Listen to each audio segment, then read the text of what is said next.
Hello my dear students, you are watching EVS class and we are reading chapter number 5, that's name is games and sports. So today in this video we will continue the chapter reading and I'll start from here and you will repeat after me. Okay, so let's get started. Okay, the topic is national teams. National team का मतलब क्या होता है? राष्ट्रीय team, देश की team. एक होती है टीम जो अगर हम गली में क्रिकेट खेलते हैं तो हम अपनी टीम बना लेते हैं ना, ये मेरी टीम और ये तुम्हारी टीम।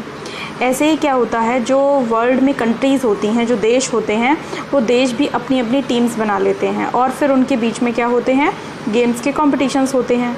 तो एक कंट्री की टीम दूसरी कंट्री की टीम के साथ खेलती है और जो जीतता है उसके हाथ में ट्रॉफी आ जाती है। तो बहुत सारे स्पोर्ट्स ऐसे हैं जो इंटरनेशनल लेवल पर खेले जाते हैं, तो उनमें अलग अलग कंट्रीज़ की टीम जो है, तो अलग अलग कंट्रीज़ की टीम उसमें पार्टिसिपेट करती हैं। ठीक है, चलिए देखते हैं इसमें क्या है। Besides being a medium of individual excellence. Besides का मतलब के अलावा, बीइंग का मतलब होना, मीडियम का मतलब एक ज़रिया, एक माध्यम, ऑफ इंडिविजुअल मतलब किसी एक इंडिविजुअल पर्सन से रिलेटेड, व्यक्ति से संबंधित, और एक्सीलेंस का मतलब होता है किसी चीज़ में महारत हासिल करना, श्रेष्ठता हासिल करना। ठीक, तो जो स्पोर्ट्स हैं उसके लिए लिखा हुआ है कि स्पोर्ट्स क्या करते हैं कि अगर कोई भी पर्सन एक स्पोर्ट प्लेयर है, वो एक गेम प्ले करता है, एक स्पोर्ट को प्ले करता है, तो उसके अंदर इंडिविजुअल एक्सीलेंस तो आती ही है, यानी कि उसके अंदर अपनी जो पर्सनल एक्सीलेंस है, पर्सनल जो उसके अंदर श्रेष्ठता है, एबिलिटी है, वो तो आती ही है। इसके अलावा sports and games have also been an effective means of bringing glory for the country and enhancing the country's prestige and status in the community of countries. तो जो भी स्पोर्ट्स खेलते हैं उनके अंदर अपनी खुद की टैलेंट या प्रतिभा तो डेवलप होती ही है, इसके साथ साथ जो स्पोर्ट्स एंड गेम्स हैं have also been an effective means, वो एक बहुत ज़्यादा इफेक्टिव ज़रिया है किसका, of bringing glory for the country, देश के लिए ग्लोरी लाने का। ग्लोरी मतलब देश के लिए गौरव लाने का। अगर आप अपने देश से प्यार करते हैं और आप अपने देश के लिए कुछ ऐसा करना चाहते हैं जिससे कि आपके देश का नाम मशहूर हो जाए दुनिया में, और किसकी वजह से, आपकी वजह से, तो इस काम को करने में आपके जो स्पोर्ट्स हैं वो आपकी बहुत ज़्यादा हेल्प करते हैं। बहुत सारे लोग ऐसे होते हैं, मैं भी एक ऐसी ही टीम में से हूँ जो कह सकती हूँ कि हाँ, वो कंट्री के लिए कुछ करना चाहते हैं या वो चाहते हैं कि उनकी कंट्री का नाम जो है वो उनके नाम से रोशन हो। तो उसके लिए स्पोर्ट्स एक बहुत बड़ा ज़रिया है। आप स्पोर्ट्स खेलकर, आप किसी कंपटीशन में पार्टिसिपेट करके, आप एक नेशनल टीम का हिस्सा होकर अपने देश के लिए ग्लोरी ला सकते हैं। And enhancing the country's Prestige, enhancing मतलब बढ़ा सकते हैं अपने देश की प्रतिष्ठा को, प्रेस्टीज को, और अपने स्टेटस को। ठीक, कहाँ पर, इन द कम्युनिटी ऑफ कंट्रीज़, जहाँ पर बहुत सारे देश हैं, बहुत सारे देशों की कंट्रीज़ में, बहुत सारे देशों के बीच में आप अपने देश को, अपने देश की प्रतिष्ठा को, अपने देश के मान सम्मान को, अपने देश के ओहदे को, स्टेटस को क्या कर सकते हैं, आप एनहांस कर सकते हैं, बढ़ा सकते हैं। तो ऐसा आप स्पोर्ट्स के माध्यम से बहुत आसानी से कर सकते हैं। तो स्पोर्ट्स ना केवल आपके इंडिविजुअल एक्सीलेंस को बढ़ाता है, बल्कि आपको एक मौका देता है कि आप अपने देश के लिए कुछ कर सकें। ठीक है, it is a matter of great pride and honour to represent the country in international sports events like the Olympic games, world championship, Asian games etcetera. तो it is a matter of great pride, यह बहुत गर्व की बात होती है, and honour, और बहुत सम्मान की बात होती है, टू रिप्रेजेंट द कंट्री, कि आप अपने देश को रिप्रेजेंट करें, आप अपने देश को सामने रखें कि मैं अपने देश की तरफ से हूँ। कहाँ पर, इन इंटरनेशनल स्पोर्ट्स इवेंट्स, कहाँ पर, अंतर्राष्ट्रीय खेलों की जो प्रतियोगिताएं होती हैं, जो इवेंट्स होते हैं, वहाँ पर आप अपने देश को रिप्रेजेंट करने के लिए जाएं। लाइक द ओलंपिक गेम्स, इसका नाम तो आपने पहले भी सुना होगा, बहुत फेमस इंटरनेशनल स्पोर्ट इवेंट है ओलंपिक गेम। तो आपको साइड में जो पिक्चर दिखाई दे रही है ये ओलंपिक गेम्स के लिए ही सारे के सारे प्लेयर्स जो हैं ये कैंपेनिंग कर रहे हैं। और इसमें सबसे आगे जो हैं वो मिस्टर अमिताभ बच्चन जी हैं। और जो आप ये लोगो देख रहे हैं, जो सिंबल देख रहे हैं, ये ओलंपिक गेम का ही सिंबल है।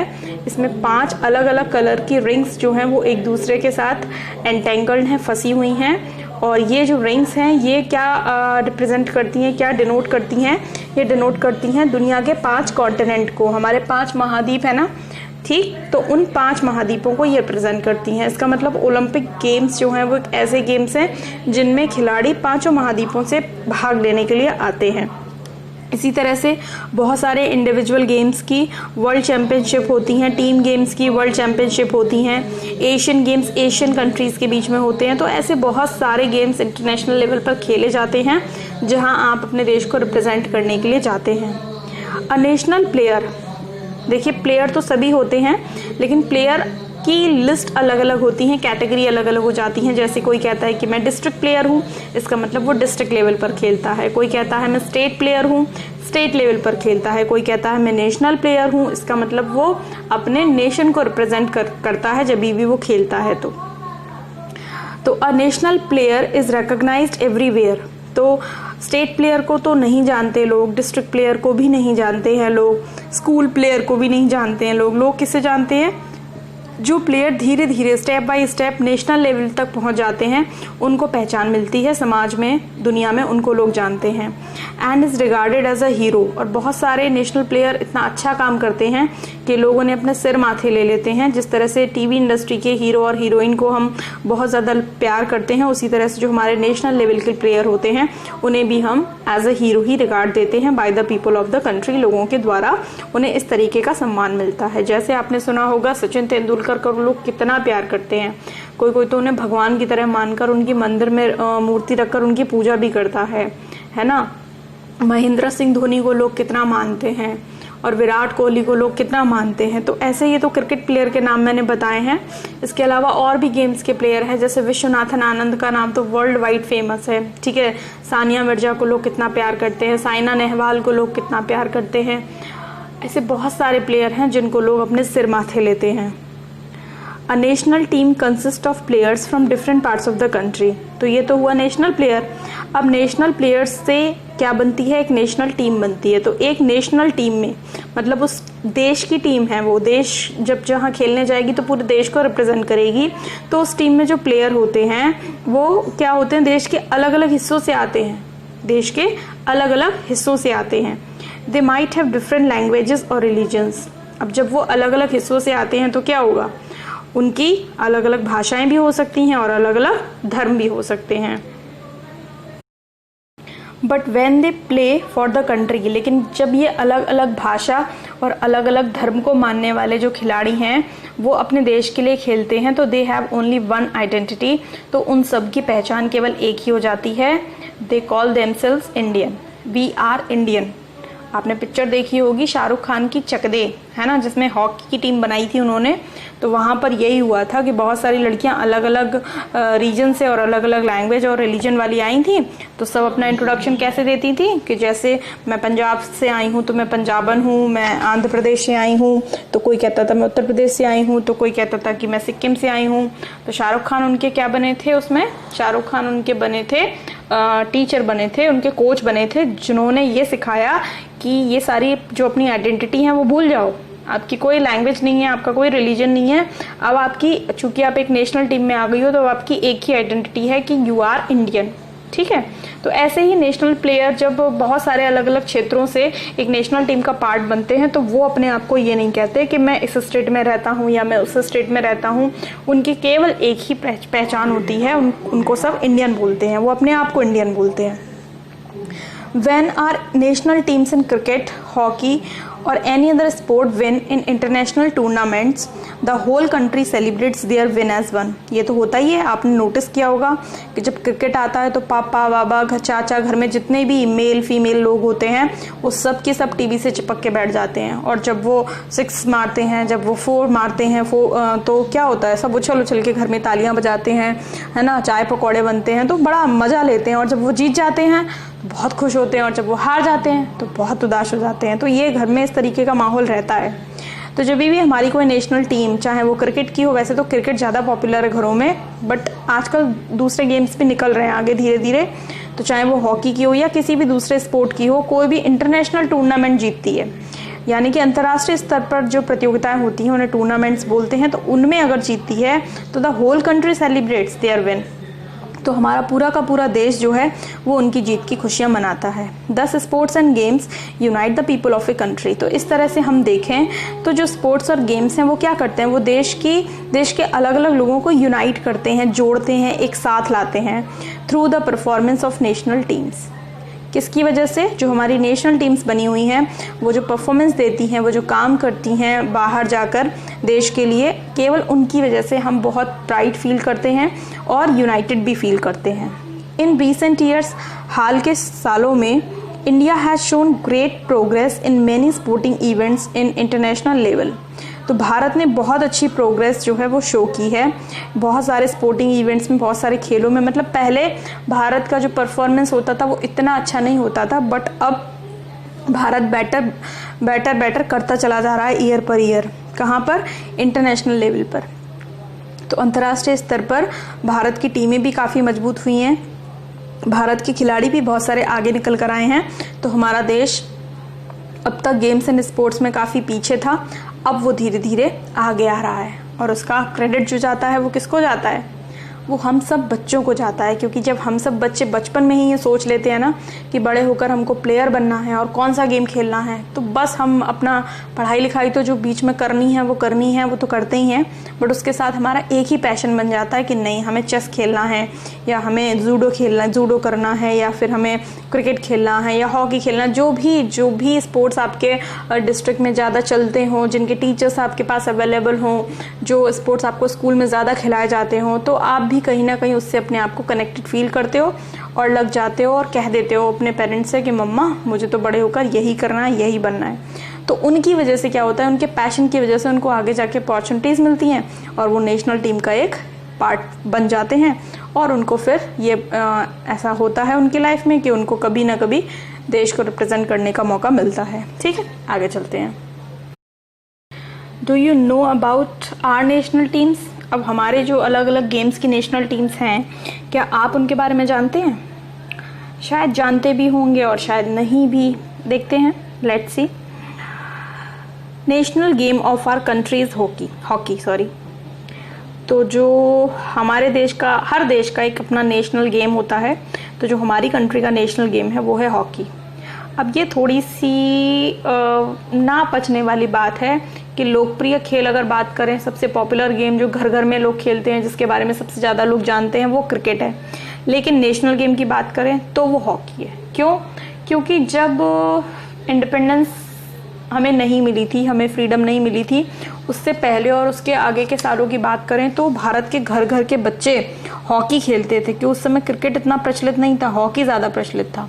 क्रिकेट कब प्रचलित हुआ? क्रिकेट हुआ अंग्रेजों के आने से। अंग्रेजों ने हमें क्रिकेट खेलने की आदत लगवा दी, और जैसे जैसे हम क्रिकेट में क्रिकेट खेलते गए, क्रिकेट अच्छा लगता गया, वैसे वैसे हॉकी जो है वो पीछे छूटता गया। लेकिन क्रिकेट से पहले जो था ना, वो घर घर में लोग हॉकी खेलते थे, तो हॉकी उस समय बहुत फेमस था। आज इतना नहीं है। सो फार अब तक India has one 8 Olympic gold medals in hockey. देखो, इंडिया ने 8 बार ओलंपिक गेम्स में पार्टिसिपेट किया, और 8 बार जो है वो क्या जीते हैं, वो गोल्ड मेडल जीते। मतलब पार्टिसिपेट तो कई बार किया, बट 8 बार उन्हें मौका मिला फर्स्ट आने का। तो उनको जो भी ओलंपिक गेम्स में फर्स्ट आता है उसको मेडल मिलता है गोल्ड का, तो उसे बोलते हैं हम gold medal. Cricket is a popular sport in India. अब मैंने आपको बताया ना कि जो इंडिया में पॉपुलर स्पोर्ट है, जो घर घर के बच्चे जानते हैं, वो क्रिकेट है। It is also played in New Zealand. अब क्रिकेट कहाँ ज़्यादा पॉपुलर है, कहाँ खेला जाता है? अदर कंट्रीज़ में भी खेलते हैं, जैसे न्यूजीलैंड है, बहुत खेलते हैं वहाँ पे लोग। साउथ अफ्रीका में तो बहुत ज़्यादा खेलते हैं। वेस्ट इंडीज़ में खेलते हैं।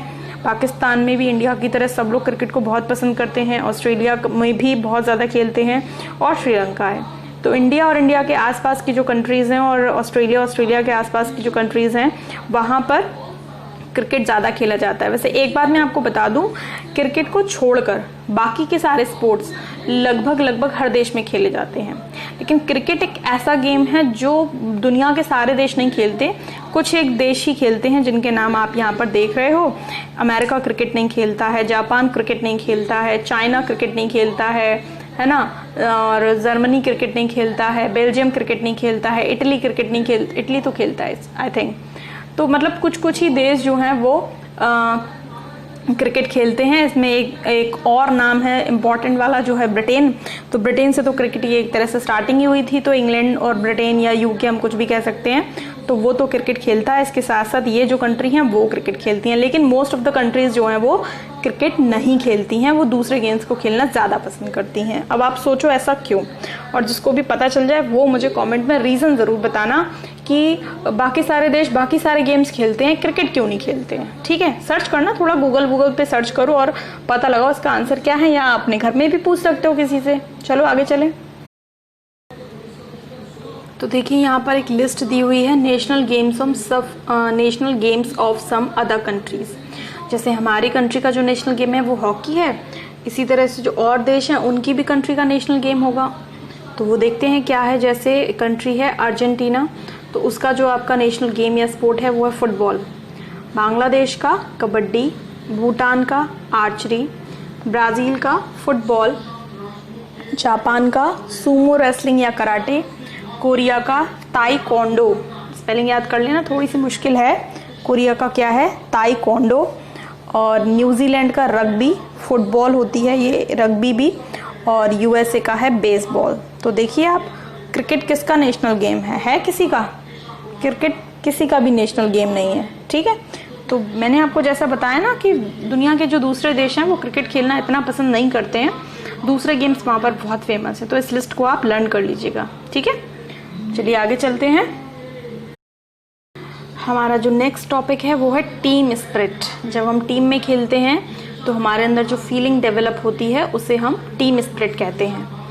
In a team game, every player plays according to the need of the team on the basis of understanding, respect and coordination among the team members। बहुत अच्छी लाइन है कि जब भी हम कोई टीम गेम खेलते हैं तो हर player plays according to the need of the team।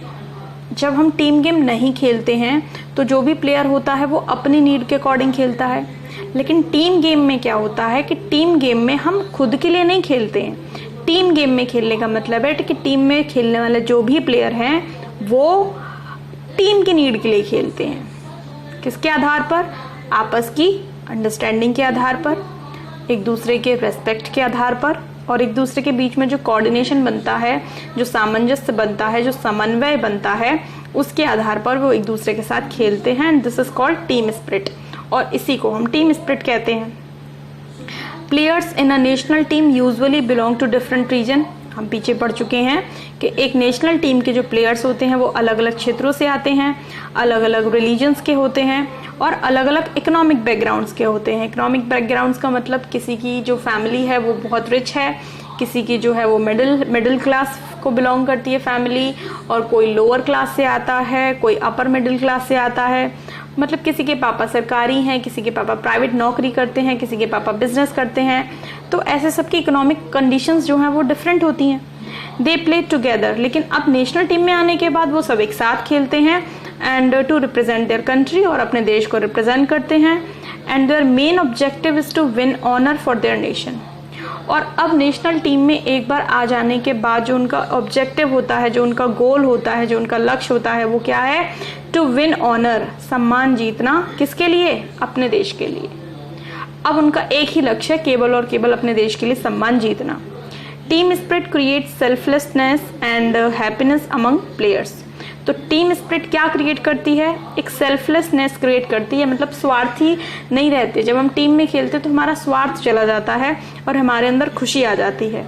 A good team is one. एक अच्छी टीम कौन सी टीम है? एक अच्छी टीम एक ऐसी टीम है जिसमें members feel free to contribute their individual ideas, जिसमें हर मेंबर को, टीम में खेलने वाले हर प्लेयर को इतनी फ्रीडम मिलती है कि वो अपने इंडिविजुअल आइडियाज़, अपने खुद के विचार कंट्रीब्यूट कर सके, शेयर कर सके। ऐसा नहीं होता। वैसे टीम का एक कैप्टन भी चुना जाता है, लेकिन अगर कैप्टन अपने आइडियाज़ को बाकी की टीम के सारे प्लेयर्स के ऊपर थोपेगा तो फिर वो अच्छी टीम नहीं होगी। तो एक अच्छी टीम वो होती है जिसमें हम हर किसी को अपने अपने आइडियाज़ रखने का मौका दें और फिर डिसाइड करें कि what will be the better decision to take. ठीक है। दे हैव कॉन्फिडेंस, उनमें आत्मविश्वास होता है, एंड ट्रस्ट, और एक दूसरे पर भरोसा करते हैं, on their own self as well as in all the other members of the team. तो वो ट्रस्ट करते हैं किसके ऊपर? अपने ऊपर भी करते हैं, और जो टीम के बाकी के सारे मेंबर्स होते हैं उनके ऊपर भी ट्रस्ट करते हैं, क्योंकि ट्रस्ट के भरोसे ही वो टीम में खेल सकते हैं। अगर एक दूसरे पर ट्रस्ट ही नहीं होगा तो फिर क्या होगा? तो फिर तो सब अपने अपने लिए खेलेंगे। अब फुटबॉल खेलेंगे तो फुटबॉल में सबको क्या लगेगा कि मैं गोल कर दूं तो मेरा नाम हो जाएगा। ठीक, तो गोल करना दूसरे प्लेयर के लिए ज़्यादा इजी हो रहा होगा, लेकिन फिर भी हम फुटबॉल जो है वो उसको पास नहीं करेंगे, क्योंकि अगर हमने उसको पास कर दी तो हमें लगेगा कि वो गोल कर देगा। तो ये चीज़ जो है ना, ये बहुत गंदी हो जाती है, बहुत मीन चीप फीलिंग हो जाती है। ये इस तरीके की हरकत टीम में खेलने वाले खिलाड़ियों को कतई नहीं करनी चाहिए, बिल्कुल भी नहीं करनी चाहिए। ठीक है। तो आप भी कभी भी अगर टीम स्पोर्ट में पार्टिसिपेट करते हैं, और करना चाहिए, मैं तो कहूँगी आप करिए बिल्कुल, जब भी आपको मौका मिले। इंडिविजुअली तो सभी बहुत आसानी से खेल लेते हैं, टीम में खेलिए और टीम में देखिए कि आप लड़ाई करते हैं या एक दूसरे के साथ ट्रस्ट और कंट्रीब्यूशन के भरोसे आप टीम में आगे बढ़ जाते हैं और जीत जाते हैं। ठीक है। तो ये आपको खुद के लिए चेक करना है। अगले टॉपिक पर चलते हैं। अगला टॉपिक है importance of games in our life. हमारे जीवन में गेम्स की क्या इम्पोर्टेंस है? अक्सर क्या होता है ना, बच्चे लोगों को हमेशा बोला जाता है कि पढ़ाई करो, पढ़ाई करके ही कुछ बन सकते हो, लेकिन ऐसा नहीं है। पढ़ाई जो है वो आपको मेंटली स्ट्रांग बनाता है, बट आपने अभी चैप्टर में कितनी बार पढ़ा होगा कि केवल मेंटली स्ट्रांग होने से भी कुछ नहीं होता है, केवल फिजिकली स्ट्रांग होने से भी कुछ नहीं होता है। ठीक है। स्ट्रांग अगर होना है तो आपको दोनों लेवल पर होना है, मेंटली भी स्ट्रांग होना है और फिजिकली भी स्ट्रांग होना है। देखो, जो हाथी है वो कितना बड़ा साइज का होता है, वो फिजिकली स्ट्रांग होता है लेकिन मेंटली स्ट्रांग नहीं होता है। और जो चींटी है वो कितनी छोटी साइज़ की है, वो फिजिकली स्ट्रांग नहीं होती है लेकिन मेंटली बहुत स्ट्रांग होती है। थकती नहीं है वो कभी भी काम करते हुए। ठीक, उसको अगर उसने सोच लिया कि उसको आज यहाँ चढ़ना है तो वो चढ़कर ही मानती है, चाहे वो कितनी भी बार स्लाइड कर जाए, फिसल जाए। तो अब इंसान जो है ना, वो ना तो हाथी है ना ही चींटी है। ठीक, तो क्या है, उसको दोनों की क्वालिटीज़ चाहिए, तब जाके वो अपनी लाइफ को बहुत अच्छे से जी पाता है। लेकिन क्या ना, जो चीज़ दिखती है, अब जैसे तुमको बोला जाए कि हाथी या चींटी में से क्या लेना पसंद करोगे, तो तुम बताओ क्या चुनोगे? तुम चुनोगे हाथी। क्यों? क्योंकि वो साइज में बहुत बड़ा दिख रहा है ना। तो तुम्हें क्या लगेगा, जो बड़ी चीज़ है वो ले लो। अरे बाबा, बड़ी चीज़ का मतलब ये थोड़ी ना होता है कि वो अच्छी चीज़ है, वो बेस्ट चीज़ है। चींटी में मेंटल क्वालिटी है, मेंटल एबिलिटी है, हाथी में तो नहीं है। हाथी तो मूर्ख है ना। तभी तुम कहावत भी बोलते हैं कि अकल बड़ी है भैंस। ये भैंस का साइज जो है वो कितना बड़ा है और अकल का साइज क्या है, छोटा सा है। तो आप क्या चूज करोगे?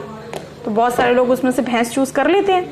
तो यहाँ पर ये चीज़ है कि आपको दोनों चीज़ें चाहिए, मेंटल एबिलिटी भी चाहिए और फिजिकल एबिलिटी भी चाहिए। तो आपको उसके लिए क्या करना पड़ेगा? स्पोर्ट्स एंड गेम्स भी खेलना पड़ेगा ना पढ़ाई के साथ। तो active participation in sports and games helps us in the following veg. तो अगर हम गेम्स और स्पोर्ट्स को बहुत एक्टिवली पार्टिसिपेट करते हैं, ये नहीं कि संडे चले गए कहीं पार्क वार्क में एक आध घंटा बैडमिंटन खेल आए, कूद आए, ये नहीं, प्रॉपर एक्टिवली आपको पार्टिसिपेशन करना है। तो sports is a physical activity that provides exercise to the body and mind. तो स्पोर्ट एक ऐसी फिजिकल एक्टिविटी है, मैं जल्दी पढ़ती हूँ अब, जो आपके बॉडी और माइंड को क्या करती है? एक्सरसाइज करवाती है फिटनेस के लिए आपकी। It keeps you active and healthy. तो आपको और कुछ करने की ज़रूरत नहीं है, बस कोई ना कोई गेम खेलिए, आप एक्टिव एंड हेल्दी रहेंगे। Sports and games help us to relax and enjoy ourselves.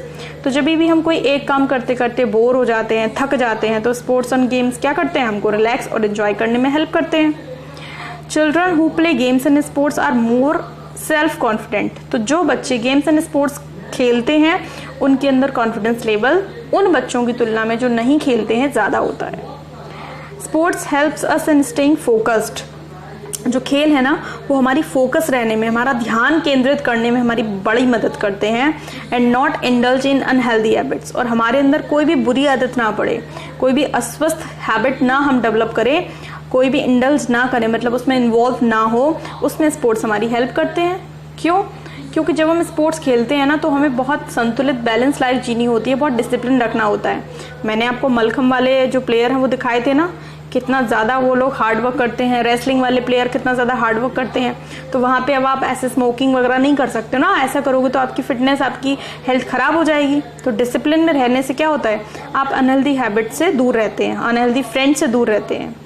Sport teachers is the importance of goal setting. Sports ही हमें सिखाते हैं कि लाइफ में कोई गोल होना, कोई एक लक्ष्य होना कितना ज़रूरी है। मोटिवेशन हम का मतलब हमें सिखाते हैं कि स्पोर्ट्स में मोटिवेशन कितना ज़रूरी है। कोई आपको मोटिवेट करे, प्रोत्साहित करे, तब आपके अंदर वो चीज़ आती है कि नहीं आपको जीतना है। डेडिकेशन, लगन, अगर आप किसी चीज़ को लगन से करते हो तो कितनी जल्दी वो हो जाती है।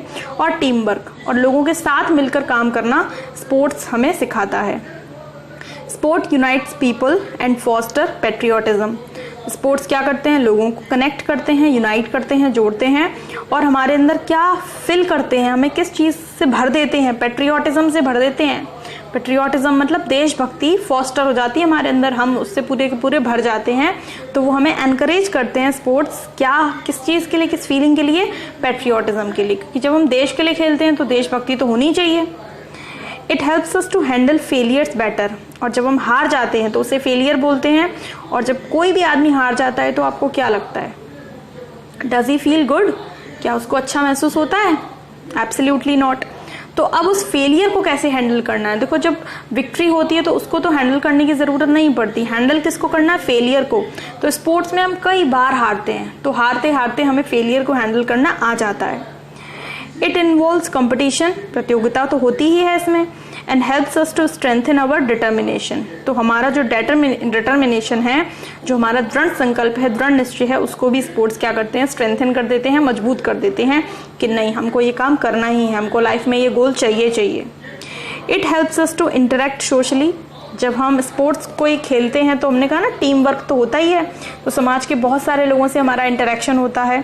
तो लोगों से बात करना, लोगों से बात करने में जो झिझक होती है ना हमारी, वो खुल जाती है, वो निकल जाती है। तो हम बहुत बहुत एनर्जेटिकली लोगों से मिलते हैं, लोगों को हमसे मिलना पसंद आने लगता है, हम बोलना सीख जाते हैं, इंटरेक्ट करना सीख जाते हैं, डर हमारा निकल जाता है, फियरलेस हो जाते हैं।